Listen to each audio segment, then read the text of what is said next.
안녕하세요. 오늘은 심리학의 명강사인 최인철 교수의 굿라이프라는 책입니다. 최인철 교수는 수년 전 프레임이라는 책과 강의로 센세이션을 일으켰지요. 삶을 바라보는 방식이 그의 운명을 결정한다. 라는 프레임은 많은 사람들에게 공감을 주었습니다. 그 이후 최인철 교수는 행복에 대해 많은 실험과 연구 결과를 거쳐 행복한 삶, 즉 굿라이프를 실행할 수 있는 방법을 찾았습니다. 그것을 여기에 공유하겠습니다. 자, 시작합니다. 굿라이프 최인철 교수 챕터 1 행복의 의미. 행복한 삶이란 가슴에 관심 있는 것을 담고 사는 삶이다. 행복이라는 이름이 문제다. 행복, 이 한자는 우연과 복이라는 한문의 조합이다. 행복을 풀이하면 우연히 찾아오는 복이란 뜻이다. 30개 국가 중 24개 국가의 사전에서 행복이란 단어는 운 좋게 찾아오는 사건이나 조건이라고 정의되어 있다. 영어의 해피너스가 우연히 일어나는 일을 뜻하는 앱에서 기원한다. 과거에는 자연재해와 권력자의 자해가 행복의 중요한 요소였지만 현재는 과학기술과 의학의 발전으로 인해 인간은 비로소 자신의 운명을 자신이 만들어갈 수 있다는 자신감을 갖게 되었다. 이는 행복을 우연히 찾아오는 복이 아니라 적극적으로 추구해야 할 목표로 바라보게 만들었다. 행복을 다른 표현으로 한다면 다른 사람의 시선과 기대에 연연하지 않고 내 영혼의 소리에 귀를 기울이고 사는 삶의 자세다. 이렇게 사는 사람은 언제나 마음이 만족스럽다. 그 만족의 상태를 자겸이라고 한다. 남의 시선에 연연하지 않고 자신의 삶에 만족스러운 상태를 쾌족이라 한다. 쾌족은 글자 그대로 기분이 상쾌하고 자기 삶에 만족하는 심리 상태를 지칭한다. 행복한 감정을 행복이라는 단 하나의 개별적 감정이라고 좁게 이해하고 있기 때문에 이미 행복하면서도 행복하지 않다고 느끼는 역설적 상황에 놓이게 된다.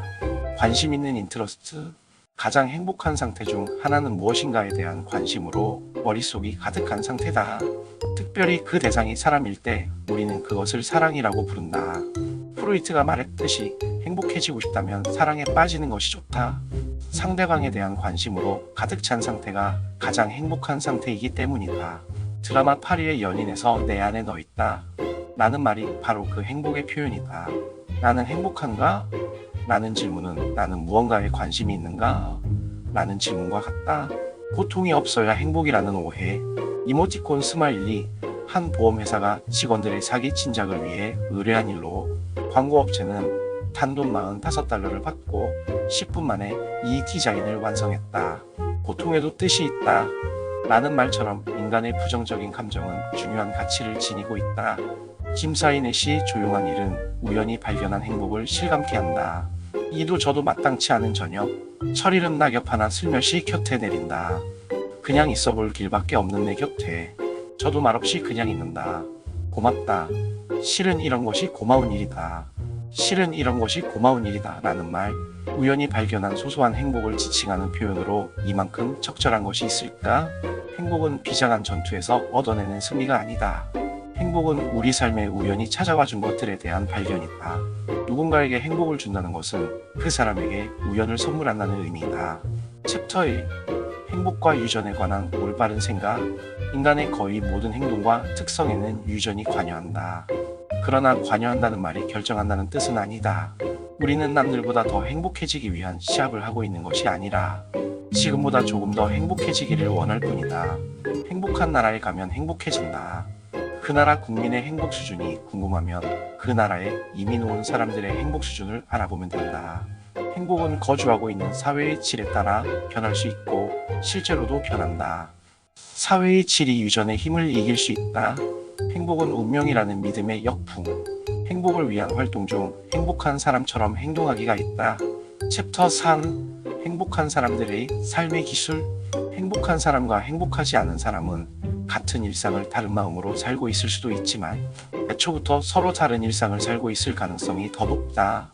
어떤 음식을 먹더라도 감사하고 즐거운 마음으로 먹는 것도 중요하지만 애초부터 맛있고 건강한 음식을 먹는 것이 중요한 것과 같은 이치이다. 누구를 만나든 즐거운 마음으로 만나려고 노력하는 것도 중요하지만 처음부터 좋은 사람들과 어울리는 것도 중요하다. 행복한 사람들의 삶의 기술 10가지. 1. 잘하는 일보다 좋아하는 일을 한다. 2. 되어야 하는 나보다 되고 싶은 나를 본다. 3. 비교하지 않는다. 4. 돈의 힘보다 관계의 힘을 믿는다. 5. 소유보다 경험을 산다. 6. 돈으로 이야깃거리를 산다. 7.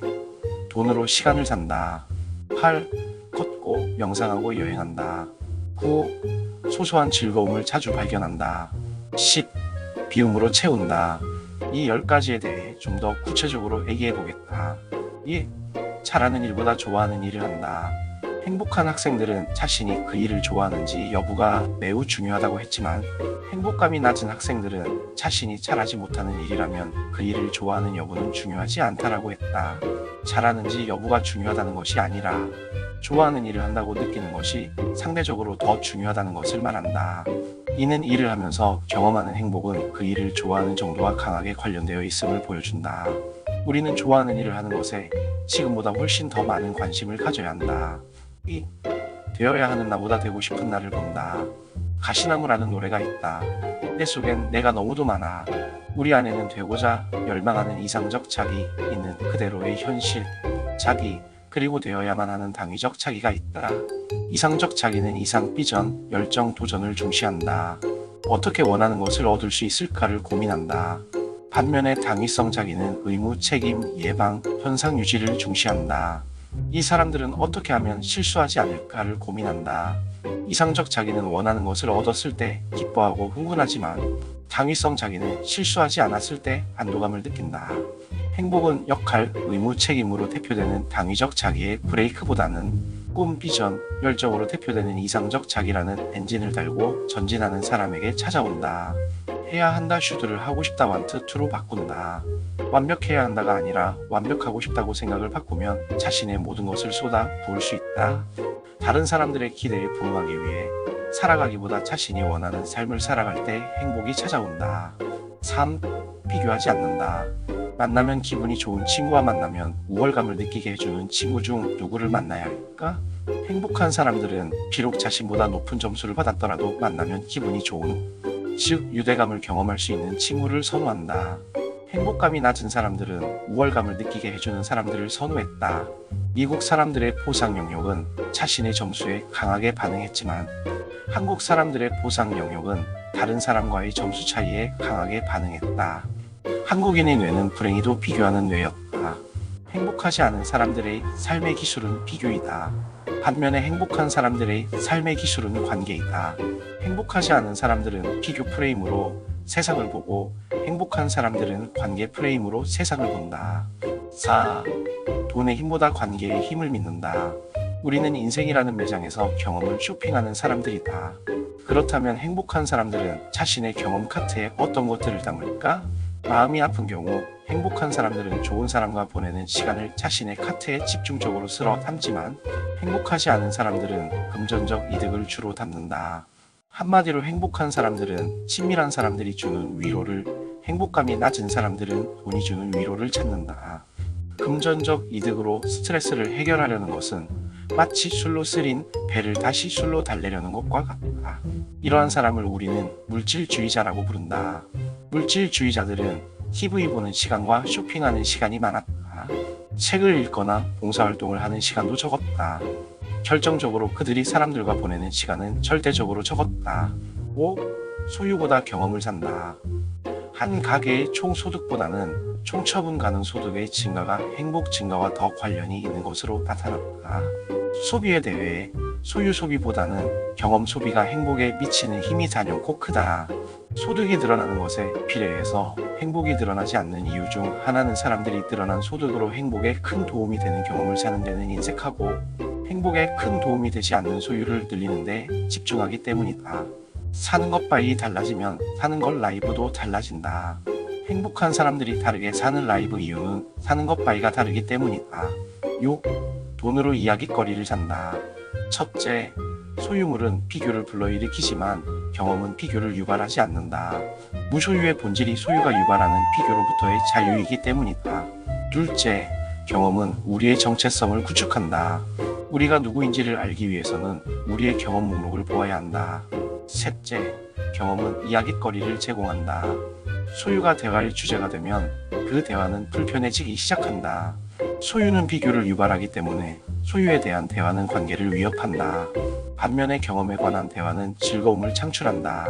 행복에 관한 연구들은 경험을 나누는 수다, 특히 좋은 사람들과 맛있는 것을 먹으며 경험을 나누는 수다가 최고의 행복이라는 점을 반복적으로 보여준다. 돈으로 경험을 산다는 것은 결국 돈으로 이야깃거리를 산다는 것이다. 우리는 함께 경험하기를 원한다. 경험은 소유보다 훨씬 더 관계에 지향적이다. 7.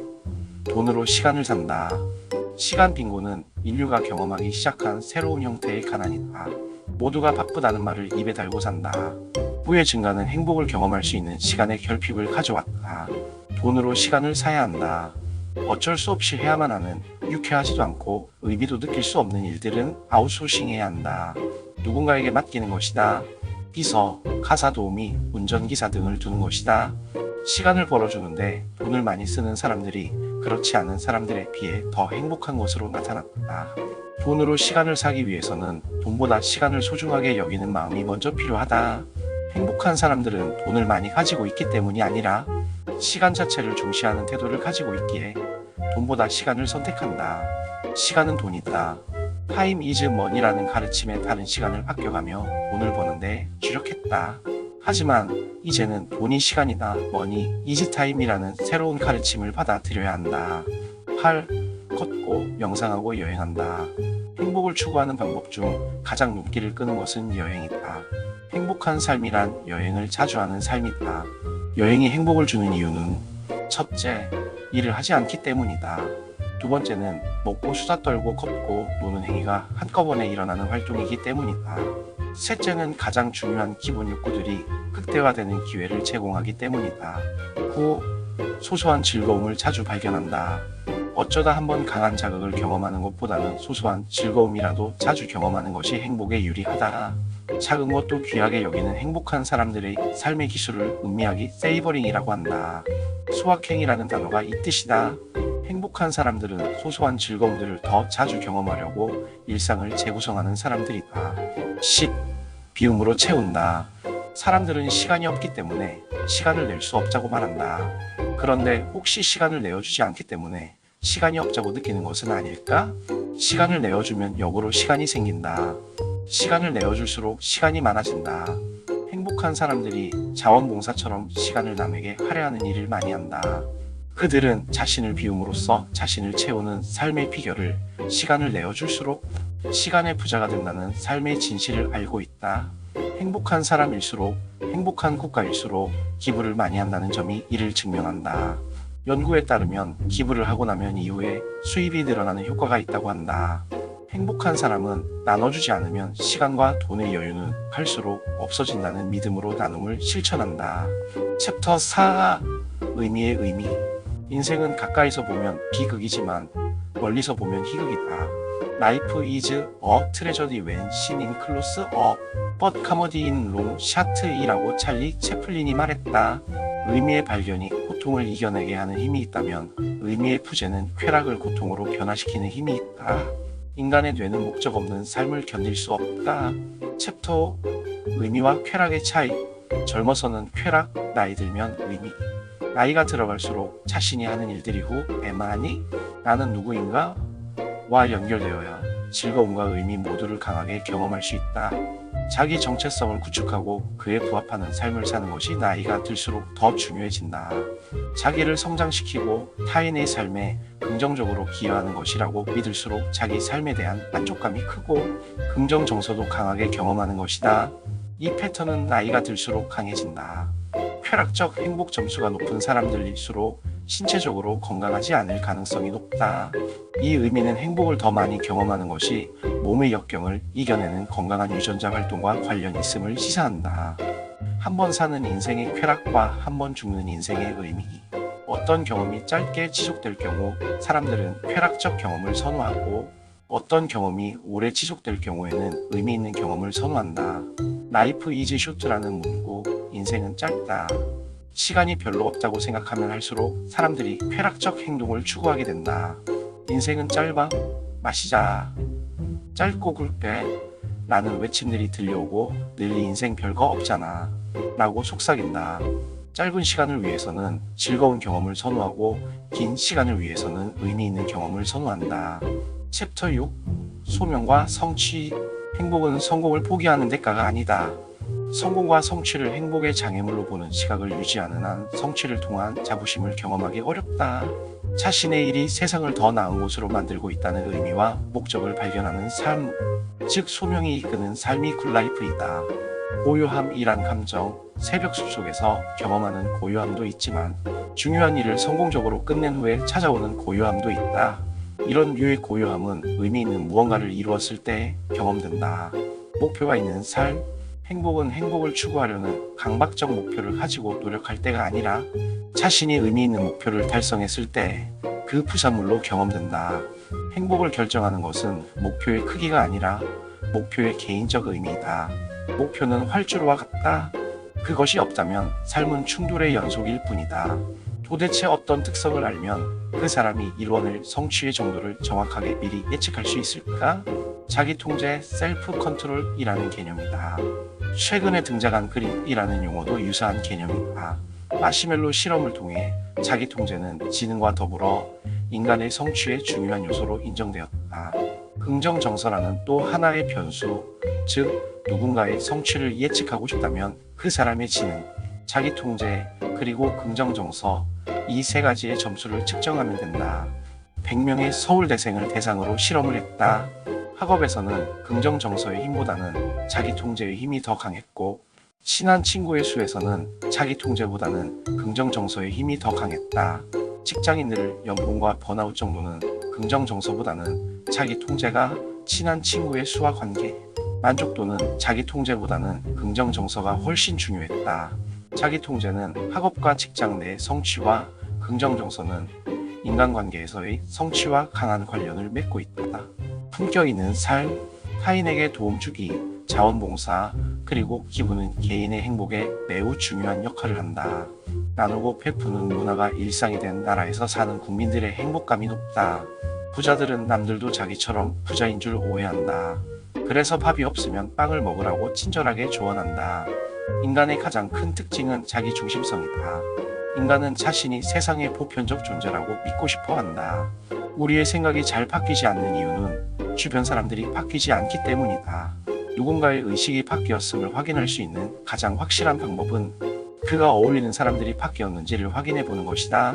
아직도 그때 그 사람들을 만나고 있다면 그의 생각은 아직 그대로일 가능성이 높다. 관계 편중성은 지리적 편중성과 밀접하게 관련되어 있다. 부자들은 부자 동네에 모여 산다. 자기 중심적 사고를 하는 이유는 자기와 비슷한 사람들과 어울리기 때문이고, 자기와 비슷한 사람들과 어울리는 이유는 그들과 지리적으로 근접해 있기 때문이다. 제트 기류라는 것이 있어서 미국으로 가는 비행기는 뒷바람의 영향을 받는다. 사람들은 뒷바람으로 인한 시간 단축보다는 맞바람으로 인한 시간 지연을 더 크게 받아들인다. 우리 인생도 감사할 대상보다는 원망할 대상을 찾는데 더 능하다.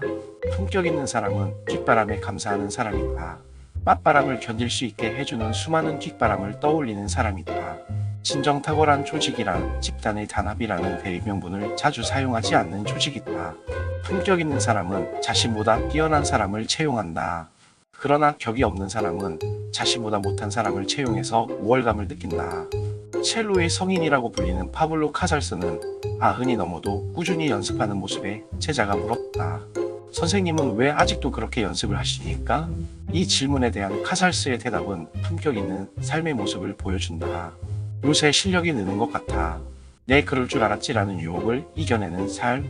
어떤 일의 결과를 알고 나면 모든 것이 자명해 보인다. 이를 심리학에서는 사후 과잉 확신 편향이라고 부른다. 일단 결과를 알고 나서 뒤에서 보면 마치 처음부터 그 일을 예측할 수 있었던 것처럼 착각하는 심리를 지칭하는 용어이다. 처음부터 알고 있었다면 왜 미리 말해주지 않았나요? 라는 냉소의 대상이 되고 말 것이다. 죽음을 인식하며 사는 삶. 나이가 들면 누구나 작가가 된다. 시간이 얼마 남지 않았다는 생각은 우리 삶의 무게중심을 재미로부터 의미로 옮겨가게 만든다. 지나치게 심각하지 않은 삶. 아무리 자기 확신이 강하더라도 지나치게 단정적인 어조로 삶을 살아가면 주변 사람들이 불편해한다. 자유의 침해를 경험하기 때문이다. 이 문제의 신농담. 문득 아름다운 것과 마주쳤을 때 지금 곁에 있으면 얼마나 좋을까 하고 떠오르는 얼굴이 있다면 그대는 사랑하고 있는 것이다.